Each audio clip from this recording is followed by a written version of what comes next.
এখন জুনিয়র সাকিব জীবিত হলেও মৃত। কে কাটছে? শিখা খান। হ্যালো গাইস, আপনারা কম বেশি সবাই জানেন বাংলাদেশের জুনিয়র শাকিব খানের পুরুষাঙ্গ কেটে দিচ্ছে তার স্ত্রী শিখা।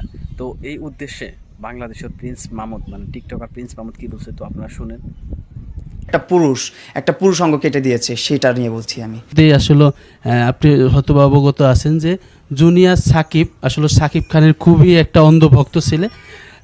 ওর আসলে গোপন অঙ্গই বলবো কেটে দিয়েছে, আসলে আলাদা করে ফেলছে। আসলে এটা আপনি দেখেছেন ইতিমধ্যে, এটা আপনার কাছে মানে ব্যক্তিগতভাবে এটা কেমন লাগলো, এটা তো মানে বহিঃপ্রকাশ করা যাওয়ার মতো জিনিস নাই। এটা যখন আমি চিন্তা ভাবনা করি বা এই নিউজটা যখন সামনে আসে, তখন আমার গা শিউরে ওঠে, এই পশম দাঁড়িয়ে যায়। দেখেন এখন কিন্তু পশম দাঁড়িয়ে গেছে আমার, কারণ এটা কিভাবে সম্ভব? এতটা মানুষ এতটা পৈশাচিক কিভাবে হতে পারে? একটা পুরুষ অঙ্গটাই তো মেন, এইটাই তো সব, এটার জন্যই তো জীবনে এত কষ্ট, এত কিছু, সব কিছু কত